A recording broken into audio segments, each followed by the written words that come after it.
इससे पहले अगर हम बात करें काशी की, तो यहाँ पर गंगा नदी इस वक्त उफान पर है और वाराणसी के गंगा में समा गए हैं। जो घाट हैं वो इस वक्त गंगा में समाये हुए नजर आ रहे हैं। पानी घाट को डुबोने के बाद शहर में घुस गया और नतीजतन श्रद्धालु सड़क पर ही गंगा का आचमन कर रहे हैं। एक रिपोर्ट आपको दिखाते हैं। प्रशासन लगातार लोगों से अलर्ट रहने की अपील कर रहा है। ध्यान दें, जो लोग सेल्फी लेने के चक्कर में मेन गेट की तरफ जा रहे हैं, आप लोग वहाँ खड़ा होकर के सेल्फी ना लें। जिसको जाना हो चलते रहिए। सभी लोग, पानी गंगा जी का जलस्तर बढ़ता जा रहा है। इधर शीतला घाट इलाके में भी गंगा का पानी शहर में अंदर तक पहुंच गया। लोग सड़क से ही गंगा का आचमन कर वापस जा रहे हैं। गंगा का पानी का जलस्तर इतनी तेजी से बढ़ रहा है कि जलस्तर बढ़ने का रिकॉर्ड टूटने की कगार पर है। वाराणसी में गंगा का चेतावनी बिंदु 70.262 मीटर और खतरा बिंदु 71.262 मीटर है।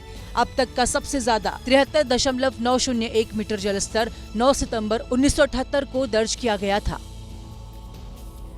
तो ये तस्वीरें तो आपने देखी ही कि कैसे वाराणसी में गंगा और वरुणा नदी का रौद्र रूप देखने को मिल रहा है, जिसकी वजह से तटवर्ती क्षेत्रों में घरों में पानी घुस गया। लोगों को घर तक पहुंचने के लिए नाव का अब सहारा लेना पड़ रहा है। नक्की घाट इलाके में गंगा और वरुणा नदी का पानी इमारतों के निचले हिस्से पर कब्जा कर चुका है। नतीजन पानी में घिरी इमारतों की छतें एक दूसरे से संपर्क करने और आने जाने का रास्ता बन गई हैं। 75% लोग घर छोड़ चुके हैं और 25% जो बचे हुए हैं उनके आने जाने के रास्ता नहीं है और काफ़ी परेशान है।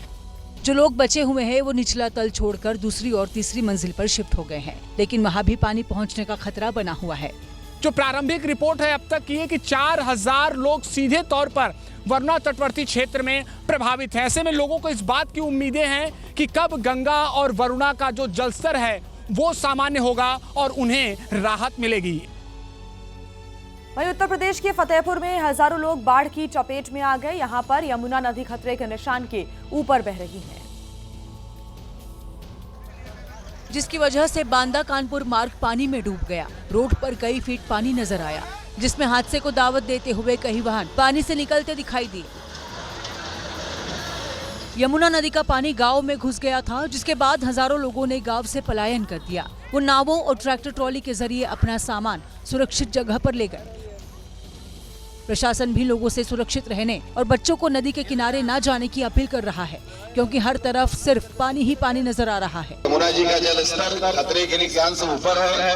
आप लोग इसमें बच्चों को लेकर के सतर्क रहिए, उनको इधर मत आने दीजिए। फतेहपुर में बाढ़ आ जाने की वजह से लोगों की फसल भी पानी में पूरी तरह से डूब चुकी है। कई जगह तो 15-20 फीट पानी भर चुका है। और वहीं देखिए, उत्तर प्रदेश के झांसी में जान की बाजी लगाते हुए खतरनाक स्टंटबाजी का वीडियो सामने आया है। यहां पर एक युवक डैम की दीवार पर चढ़ गया।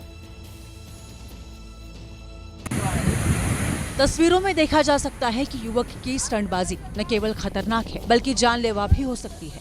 जरा सी चूक उसकी जान ले सकती है, क्योंकि युवक डैम की दीवार पर कभी खड़ा होता है तो कभी चलकर स्टंटबाजी करने लगता है।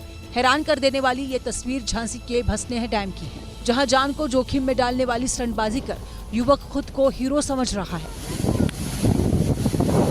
वो अपने हाथ ऐसे ऊपर उठाता है जैसे कोई महान काम कर लिया हो, लेकिन वो भूल गया कि उसकी ये मूर्खता उसकी जान ले सकती है, क्योंकि डैम में इतना पानी है, अगर वो फिसल गया तो पता भी नहीं चलेगा। हालांकि किस्मत अच्छी होती है कि युवक सही सलामत बच जाता है, लेकिन वहां मौजूद लोगों की धड़कन इस स्टंटबाजी को देख जरूर बढ़ जाती है। तो वहीं देखिए, बात करें हिमाचल प्रदेश की, तो हिमाचल प्रदेश के कुल्लू में बादल फटने के बाद ऐसी तबाही मची कि बाढ़ में सब कुछ बहने लगा। डंपर, क्रेन और कार तो ऐसे बहती दिखी जैसे पानी में कोई तिनका बहता है। उफनती लहरों का पहला शिकार बना डंपर।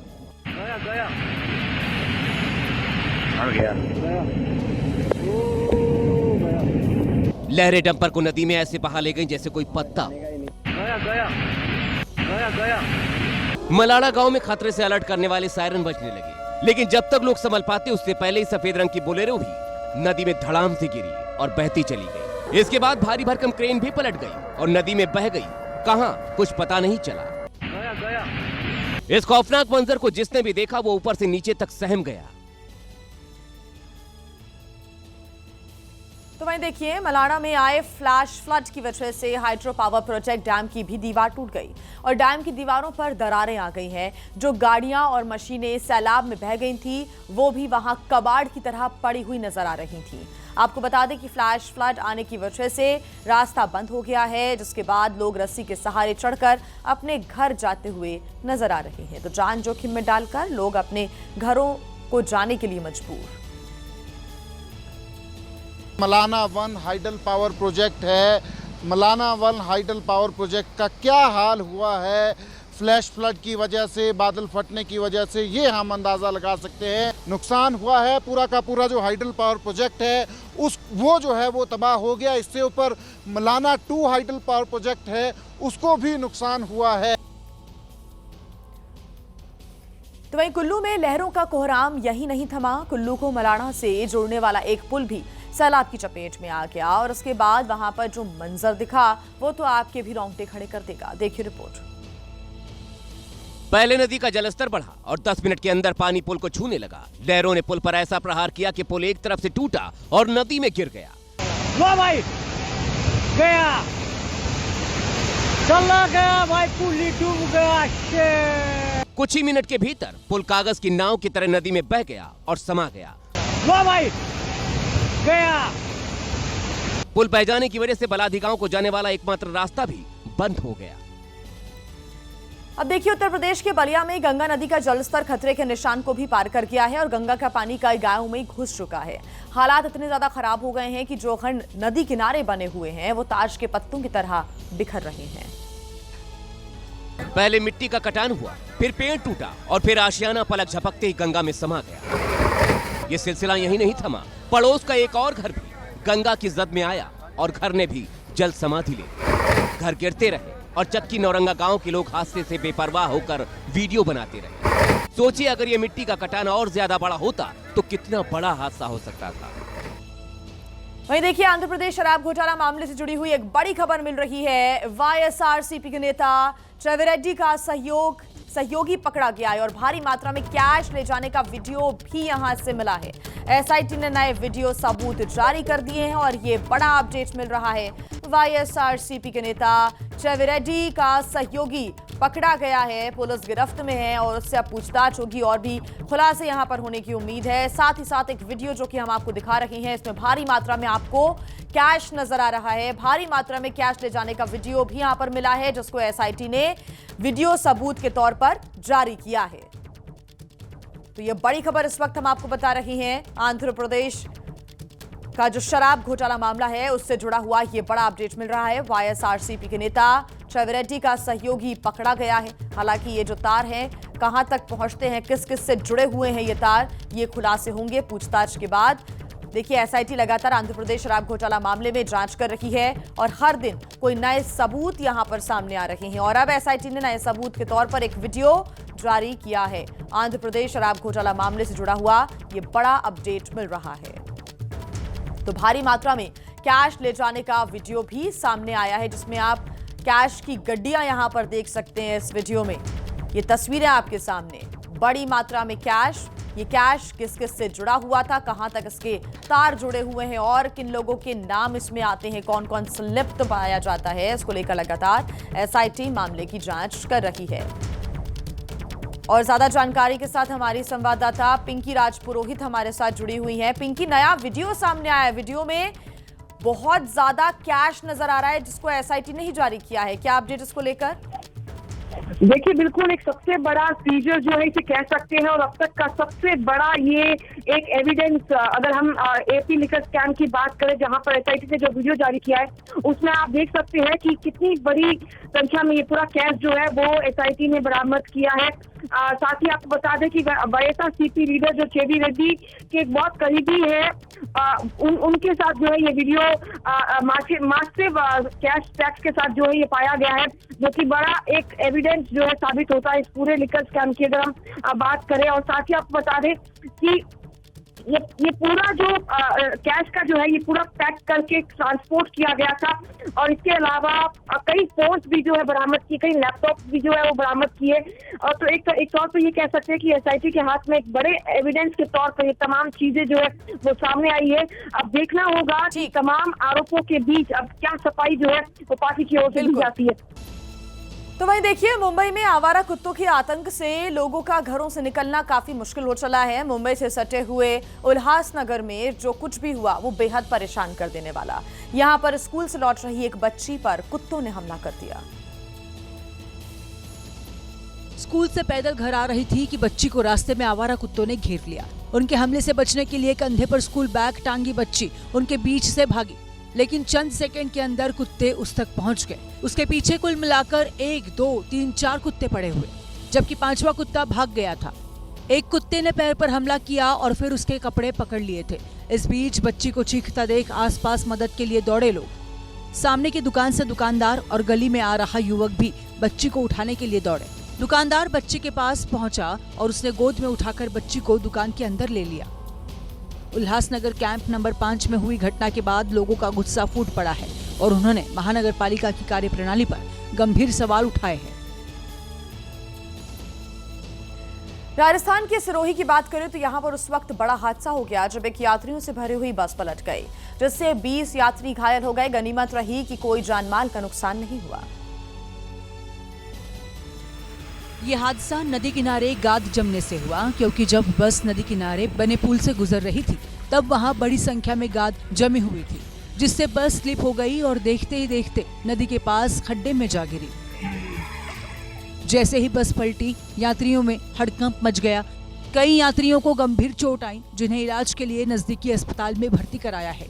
बताया जा रहा है सभी यात्री गुजराती पर्यटक थे जो घूमने के लिए आए थे, लेकिन हादसे का शिकार हो गए। दरअसल लगातार बारिश हो रही है, कई जगह बारिश का पानी भर जाता है जो धीरे धीरे गाद की शक्ल ले लेता है, जिसकी वजह से कई बार ऐसे हादसे हो जाते हैं। तो वहीं उत्तर प्रदेश के अमेठी में तेंदुए का आतंक देखने को मिला, जहां पर एक तेंदुआ गांव में घुस गया और गांव वालों पर हमला कर दिया। वन विभाग की टीम तेंदुए को पकड़ने में जुटी हुई है। तेंदुआ करीब 3 घंटे गांव में टहलता रहा। कभी छलांग मारकर किसी के घर में घुस जाता तो कभी गांव की सड़क पर गुर्राता रहा। घटना दोपहर 12 बजे की है, जब भैदपुर गांव के विजय और बलदेव लकड़ी काटने के लिए जंगल की ओर जा रहे थे। तभी झाड़ियों में छिपे तेंदुए ने उन पर हमला कर दिया। जान बचाने के लिए दोनों घर की तरफ भागे, तभी तेंदुआ उनके पीछे पीछे गांव में आ गया। गांव में तेंदुए के घुसते ही भगदड़ मच गई। विजय और बलदेव की जान बचाने के लिए ग्रामीणों ने एकजुट होकर तेंदुए को पकड़ना चाहा। इसी कोशिश में गांव के छोटे लाल समेत 3 लोग घायल हो गए हैं। इसके बाद तेंदुआ गांव के एक घर में घुस गया। घर के लोग डरकर बाहर आ गए। ग्रामीणों ने इसकी सूचना वन विभाग और पुलिस को दे दी, जिसके बाद एक दरोगा और एक सिपाही मदद के लिए पहुंचे, पर तेंदुए को देख वो भी ग्रामीणों की तरह जान बचाकर भागते दिखे।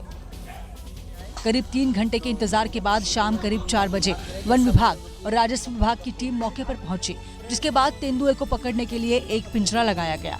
कई जगहों पर कैमरे भी लगाए ताकि तेंदुए पर नजर रखी जा सके। रात भर गांव में पेट्रोलिंग की गई, लेकिन अभी भी तेंदुए का कोई पता नहीं चल सका है। फिलहाल पूरे गांव में तेंदुए को लेकर दहशत का माहौल है। महाराष्ट्र के नासिक में कोचिंग सेंटर में बेंच पर बैठने को लेकर हुए विवाद में एक छात्रा की हत्या कर दी गई।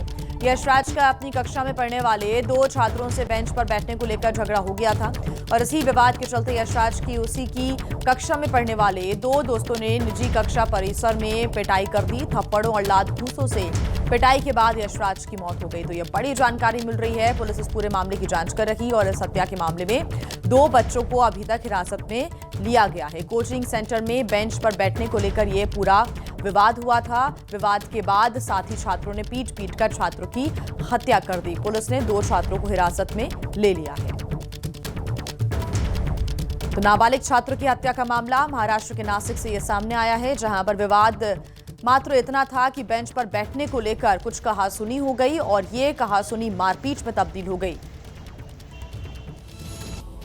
तो वहीं उत्तर प्रदेश के गोरखपुर में स्कूल की छत का प्लास्टर गिरने की वजह से एक बच्चा घायल हो गया। प्लास्टर सीधा बच्चे के सर पर गिरा, उसका खून बहने लगा। एक रिपोर्ट आपको दिखाते हैं। दरअसल स्कूल जर्जर हालत में था, जहां एक चलती क्लास में छत से प्लास्टर का बड़ा हिस्सा नीचे गिरा, जिससे बच्चा बुरी तरह से घायल हो गया।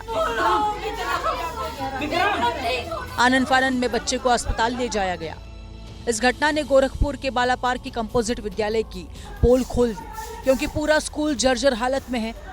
इसके बाद भी बच्चों की जान जोखिम में डालकर क्लास चलाई जा रही थी। इस लापरवाही के लिए स्कूल की प्रधानाचार्य सुनीता अग्रही को तुरंत सस्पेंड कर दिया। वहीं गोरखपुर के शहरी और ग्रामीण क्षेत्र के सभी विद्यालयों की जांच के आदेश दे दिए हैं, क्योंकि एक तरफ सरकार सरकारी स्कूलों में बेहतर माहौल बनाने के प्रयास में जुट गई है, वहीं अधिकारी सरकार की मंशा पर पानी फेरने में कोई कोर कसर नहीं छोड़ रहे हैं। बात करते राजस्थान की, जहां के भरतपुर शहर में बनी सड़कें अब जानलेवा साबित होती जा रही हैं। दरअसल यहां पर खाद से भरी ट्रैक्टर ट्रॉली के पलटने की वजह से मां बेटी की मौत हो गई, लेकिन प्रशासन को कोई फर्क नहीं पड़ता। ये जिंदगी को बचाने का वो शोर है जिस पर मौत का सन्नाटा भारी पड़ा। दरअसल खाद की बोरी से भरी पलटी हुई इस ट्रॉली के नीचे 2 इंसान दबे हुए हैं, जिनको बचाने के लिए स्थानीय लोगों ने पूरा जोर लगा दिया। महिलाएं तक मदद के लिए पहुंच गई। सड़क पर बने इन गड्ढों में फंसकर ही ट्रैक्टर ट्रॉली बगल से गुजर रही बाइक पर पलट गई थी, जिस पर 2 लोग सवार थे। काफी कोशिशों के बाद मां बेटे को निकालकर अस्पताल पहुंचाया गया, तब तक उनकी मौत हो चुकी थी, जिसके बाद नाराज लोगों ने जाम लगा दिया। कि सड़क नहीं बनवाता प्रशासन, यहाँ पर कमा मार गए, इसको कोई सुनता नहीं है। इस बात को लेकर प्रशासन उसमें पब्लिक को। ट्रैक्टर चालक फरार हो गया, जिसकी तलाश की जा रही है। और अब बात करेंगे ओडिशा के बलांगीर की, जहां पर 70 बच्चे अचानक से बीमार पड़ गए, जिसकी वजह से हड़कंप मच गया। इन सभी बच्चों ने स्कूल में मिड डे मील खाया था,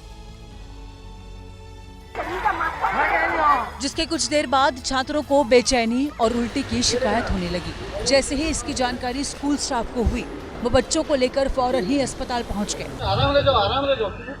अस्पताल पहुंचने पर डॉक्टरों ने उनकी जांच की और फौरन इलाज शुरू कर दिया। अभी सभी बच्चों की हालत स्थिर है, उन्हें निगरानी में रखा गया है। बच्चों के बीमार होने की जानकारी के बाद उनके परिवार के लोग स्कूल पहुंच गए। स्कूल में जब खाने की जांच की गई तो उसमें छिपकली मिली। अब प्रशासन ने जांच के बाद कार्रवाई की बात कही है। बात करते हैं शिमला की, जहां के कुमारसैन क्षेत्र में उस वक्त दिल दहला देने वाला हादसा हो गया जब हाईवे खोलने की कोशिश में जुटी हुई मशीन पहाड़ी से नीचे गिर गई। वहीं हादसे में जेसीबी ड्राइवर की मौत हो गई है। पहाड़ी से गिरी जेसीबी मशीन ढलान पर कुछ इस तरह से लुढ़कती दिखाई दी, जैसे वो कोई मशीन नहीं बल्कि कोई छोटी गेंद हो। वहीं हाईवे पर मौजूद लोग दहशत से भर गए। दरअसल लैंडस्लाइड होने से NH5 बंद हो गया था। ऐसे में हाईवे पर जमा मलबे को जेसीबी मशीन से हटाया जा रहा था, लेकिन इसी दौरान जेसीबी मशीन पहाड़ से नीचे गिर गई और जेसीबी चला रहा ड्राइवर भी मशीन के साथ खाई में जा गिरा। ड्राइवर की मलबे में दबने से मौत हो गई। पंजाब के होशियारपुर में उफनती हुई नदी को पार करने की कोशिश में हादसा हो गया। युवक पानी के तेज बहाव में बह गया, लेकिन इस बार बाइक में बैठा शख्स अकेला था, लेकिन तेवर वही थे। ये भी इसी गलतफहमी का शिकार था कि सड़क पर आए सैलाब को ये बाइक से पार कर लेगा, लेकिन जैसे बीच मझधार पहुंचा इस शख्स की बाइक डोलने लगी। इससे पहले कुछ समझ पाता ये सैलाब में धड़ाम से जा गिरा।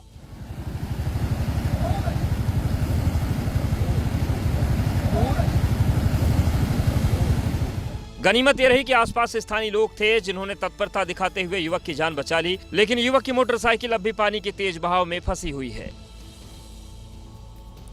तमिलनाडु के मदुरई में चलती बस में अचानक खतरनाक हादसा हो गया। बस अपनी रफ्तार में जा रही थी, तभी ड्राइवर ने अचानक ब्रेक मार दिया और इसके बाद जो कुछ भी हुआ उससे लोगों की रूह कांप गई। तेज रफ्तार बस चल रही है। बस के दरवाजे के पास एक महिला अपने बच्चे को गोद में लिए बैठी है। वहीं महिला के बगल एक युवक भी बैठा है, वो बच्चे को लिए हुए है। अब देखिए, बस ड्राइवर अचानक ब्रेक मारता है तो महिला के हाथ से बच्चा छिटक कर बस के बाहर गिर जाता है। जैसे ही बच्चा बस के बाहर गिरता है, उसकी मां तुरंत अपने बच्चे को उठाने के लिए दौड़ती है। बच्चा रोने लगता है और वो उसे चुप कराती है, लेकिन इस महिला के बगल में जो युवक बैठा था वो भी अचानक ब्रेक लगाने की वजह से बच्चे को लेकर गिर जाता है।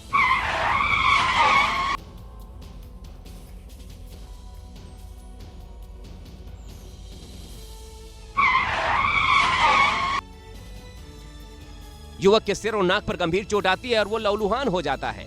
हादसे में दोनों बच्चे मामूली रूप से घायल हुए हैं, लेकिन बस ड्राइवरों की लापरवाही से यात्रियों की सुरक्षा को लेकर सवाल भी खड़े हो रहे हैं।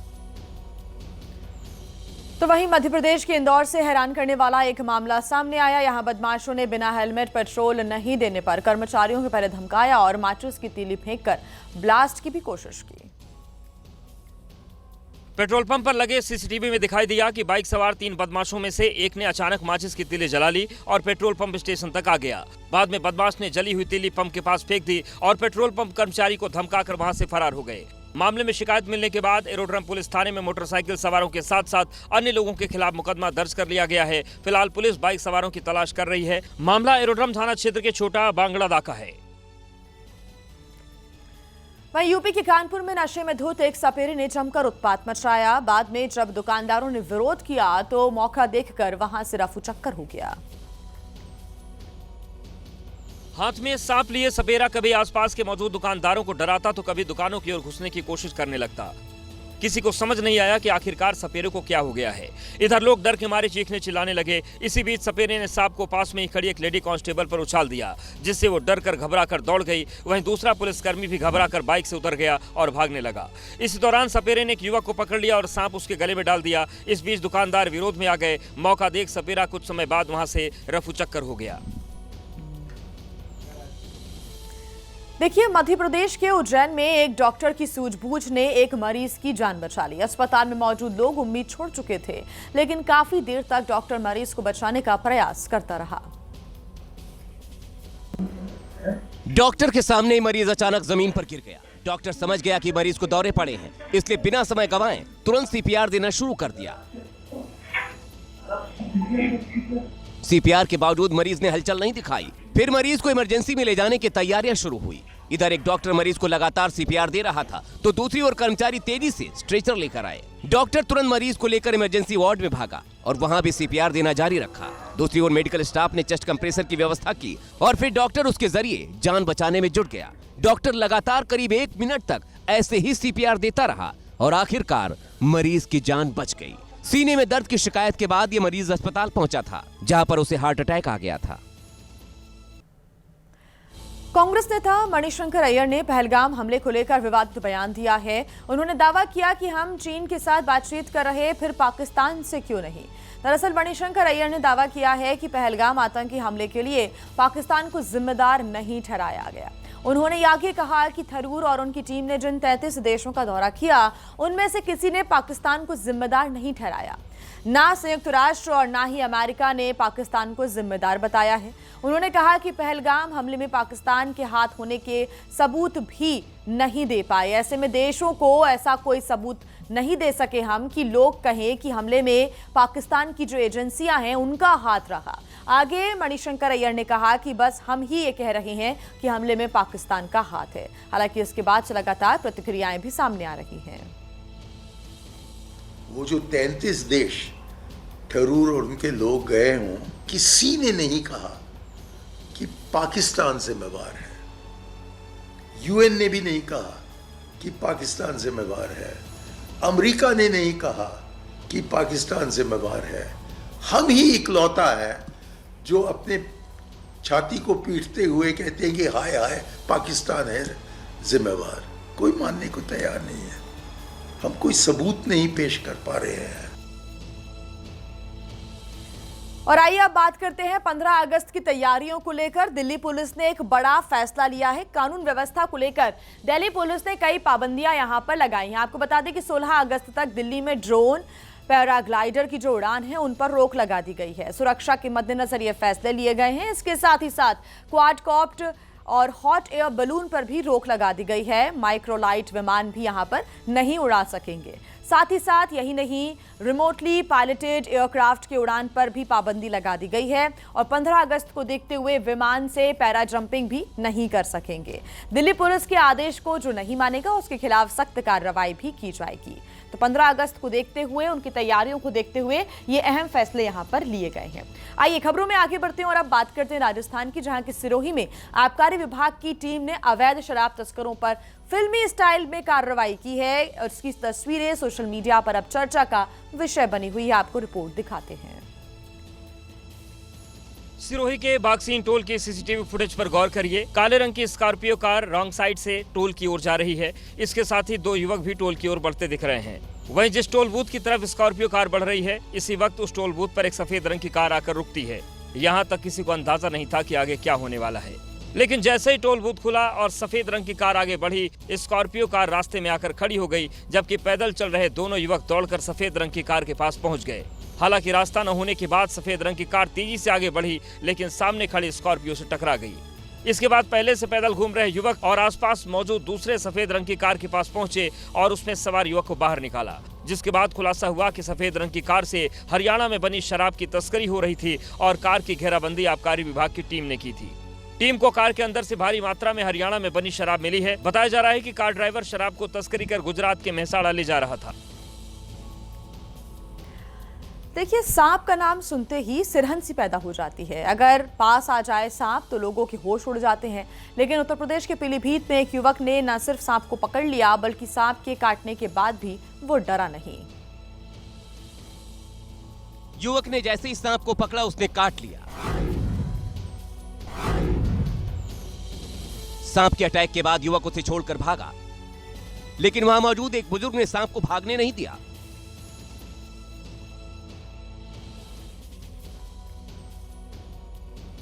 लेकिन दिलेरी देखिए, सांप के जहर को फैलने से रोकने के इंतजाम के बाद युवक फिर सांप को पकड़ने पहुंच गया। इस बार सावधानी से सांप को गर्दन से दबोच लिया। तमाशबीन भीड़ सब कुछ देखती रही। लोगों को सांप दिखाने के बाद युवक तुरंत उसे एक डिब्बे में बंद कर अस्पताल पहुंच गया, जहां पर डॉक्टरों ने उसका इलाज किया। लेकिन कहानी यहीं खत्म नहीं हुई। वीरपाल नाम का यह युवक अस्पताल से छूटने के बाद सांप लेकर जंगल में पहुंच गया और फिर बंद डिब्बे से निकालकर उसे जंगल में छोड़ दिया। बताया जा रहा है कि 60 साल के एक बुजुर्ग को इस सांप ने डस लिया था, जिससे उसकी मौत हो गई। उसके बाद रेस्क्यू करने पहुंचे वीरपाल को भी सांप ने काट लिया था, लेकिन तुरंत इलाज मिलने से ये बच गया। और देखिए, शरद पवार के एनसीपी के नेता जितेंद्र आव्हाड ने सनातन धर्म पर सवाल उठा दिए हैं। उन्होंने सनातन धर्म का नाम लेकर कई आरोप भी लगाए हैं। दरअसल जितेंद्र आव्हाड ने यह दावा किया है कि सनातन धर्म ने भारत को बर्बाद कर दिया और छत्रपति शिवाजी महाराज को राज्याभिषेक से वंचित रखा। उन्होंने आगे कहा कि सनातन धर्म ने छत्रपति संभाजी महाराज को बदनाम भी किया। एनसीपी नेता ने दावा किया कि सनातन धर्म ने ज्योतिराव फुले की हत्या की कोशिश की और सावित्रीबाई फुले पर गोबर और गंदगी फेंकी। इसके अलावा सनातन धर्म ने शाहू महाराज की हत्या का षड्यंत्र रचा। ऐसे में सनातन धर्म और उसकी सनातन विचारधारा विकृत है। देखो, सनातन धर्म के बारे में हमेशा बोलता आ रहा हूँ। उससे ही ये देश में वर्ण व्यवस्था बढ़ी, इससे ही इस देश में धर्म द्वेष बढ़ा, इससे ही नीच ऊंच की राजनीति जो खेल था वो शुरू हुआ। शिवाजी महाराज का राज्याभिषेक किसने इनकार किया? वो सनातनी ही थे। छत्रपति संभाजी राजे को सबसे बदनाम किसने किया? सनातनी थे। महात्मा फुले को मारने की कोशिश किसने की? सनातनी थे। सावित्रीबाई फुले को गोबर किसने मारा? सनातनी थे। डॉक्टर अंबेडकर के जैसे बुद्धिमान आदमी को कॉलेज में जाने से किसने रोका? पानी पीने से किसने रोका था? वो सनातनी ही थे। तो सनातनियों को विरोध करना यह हमारा खुद का स्वयं व्यक्तिगत धर्म बनता है। और आइए अब बात करते हैं हिमाचल प्रदेश की, जहां के सीएम सुखविंदर सिंह सुक्खू के एस्कॉर्ट में तैनात पुलिस के जवानों का एक वीडियो सामने आया है, जिसमें कुछ जवान पुलिस की कार में ही शराब की पेटियां भरते हुए नजर आ रहे हैं। जिन पर कार में शराब रोकने की जिम्मेदारी है, वही इसे कार में भरते दिखाई दिए। तस्वीरों में दिखा के पुलिस के एस्कॉर्ट कार में शराब की पेटियां भरी गईं। वर्दी में जवानों ने बाकायदा अपनी निगरानी में शराब की पेटियां रखवाई, तो वहीं कुछ जवान शराब की दुकान के अंदर दिखे। शायद हिसाब किताब की प्रक्रिया चल रही हो। वीडियो सामने आने के बाद एएसआई समेत 4 जवानों को सस्पेंड कर दिया गया है। बता दें कि मौसम खराब होने की वजह से हिमाचल प्रदेश के सीएम को सड़क के रास्ते चंडीगढ़ आना पड़ा, जिसके साथ पुलिस की ये टीम भी वहां आई थी। वहीं राजस्थान की राजधानी जयपुर से एक डराने वाली तस्वीर सामने आई है, जब राजस्थान विश्वविद्यालय की कैंटीन का पंखा गिर गया। जिस वक्त पंखा गिरा, एक युवक पंखे के नीचे ही बैठा हुआ था। पंखा अचानक गिरा और हड़कंप मच गया। उस वक्त विश्वविद्यालय में भीड़ थी। सीसीटीवी में 2 लोग काउंटर पर बात करते दिखाई दिए। घटना के चंद सेकंड पहले वहां से एक युवक निकला और तभी छत से पंखा टूटकर नीचे गिर गया। चहलकदमी कर रहा छात्र तो किस्मत से बच गया, लेकिन कुर्सी पर बैठा छात्र इसकी चपेट में आ गया। पंखे का एक हिस्सा सीधे छात्र के कंधे को टकराता हुआ नीचे गिरा। वो तो भला हो कि पंखा छात्र के सिर पर नहीं गिरा। बताया जा रहा कि कैंटीन की छत की मरम्मत कुछ दिन पहले ही कराई गई थी। घटना 10 दिन पहले की है, जिसका वीडियो अब सामने आया है। बात करते हैं झांसी की, जहां की महारानी लक्ष्मीबाई नेत्र चिकित्सालय में एक बुजुर्ग की अचानक यहां पर तबीयत खराब हो गई। ऐसे में हॉस्पिटल स्टाफ ने बुजुर्ग को तुरंत CPR देकर उनकी जान बचाई। ये बुजुर्ग व्यक्ति हॉस्पिटल की गैलरी में पड़ी बेंच पर बैठा था और डॉक्टर के केबिन में जाने के लिए इंतजार कर रहा था। तभी उसकी हालत बिगड़ने लगी। ऐसे में तुरंत हॉस्पिटल स्टाफ के 2 लोग बुजुर्ग के पास पहुंचे और एक युवक ने तुरंत बुजुर्ग को CPR देना शुरू किया, जिससे बुजुर्ग की जान बच गई और फिर बुजुर्ग व्यक्ति को इलाज के लिए मेडिकल कॉलेज भेज दिया गया। बुजुर्ग व्यक्ति को CPR देने वाले युवक का नाम प्रतीक है, जो कि हॉस्पिटल के मैनेजर के पद पर कार्यरत है।